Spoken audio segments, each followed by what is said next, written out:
Have you ever felt chills? Malaise, a general ill feeling? Muscle cramps? Have you ever had a fever? Pain or swelling in certain areas? Are you experiencing seizures, limb swelling, or gangrene? And most importantly, have you been bitten by a rat recently? Or vacation to Colorado, New Mexico, Arizona, or Michigan?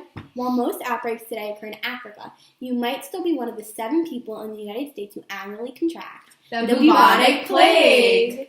Don't worry, the plague doesn't discriminate on a basis of sex, gender, ethnicity, race, or age. Anyone can get it. However, women and children do suffer from a higher incidence of mortality from the plague than adult men, meaning that while anyone can contract the plague, you're more likely to die from it once getting it if you are a female or a child. Even if you have been bitten by a rat and haven't noticed any symptoms, don't you fret. It can take up to a week for symptoms to begin to appear. The bubonic plague is caused by a very special type of bacteria called Yersinia pestis. It's found in small animals like rodents. This is a zoonotic bacteria, and zoonotic diseases are naturally transmissible from animals to humans. This bacteria infects its chosen flea by blocking its stomach. When the flea tries to eat, it regurgitates instead.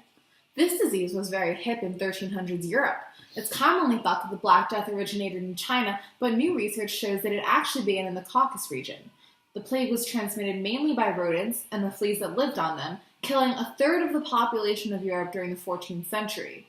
As Boccaccio once said, victims of the plague often ate lunch with their friends and dinner with their ancestors in paradise. Some scholars have even suggested that the collapse of the Roman Empire may be linked to the spread of plague by Roman soldiers who were returning home from battle in the Persian Gulf in 165 AD.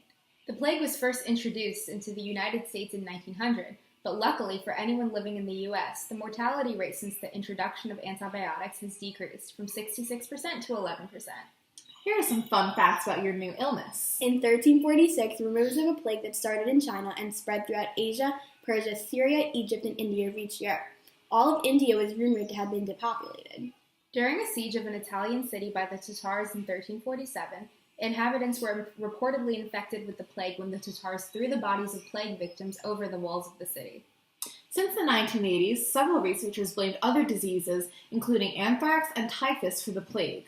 The argument claims that other diseases spread more easily between people without the required flea contact and can display similar symptoms. During the Middle Ages, people tried several ways to cure the plague, including trying to be happy and avoiding bad thoughts, drinking good wine, avoiding eating fruit, putting fragrant herbs in beverages, avoiding lechery, not abusing the poor, eating and drinking in moderation, and maintaining a household in accordance with a person's status, and so on. Bodies were piled up inside and outside city walls where they lay until mass graves could be dug. This contributed to the bad air and helped to spread the bubonic plague. Many people believe plague and mass illness to be a punishment from God for their sins. They responded with pious acts aimed at tempering God's wrath. So, if you value your life, you may want to consider paying a visit to the hospital right now. If you do contract the plague and don't get treated, you will be dead within 6 days. If treatment does not occur within the first 24 hours of infection, you're also as good as dead. In the modern day, the plague is treated with antibiotics. Antibiotics are effective when coupled with intravenous fluids and respiratory support.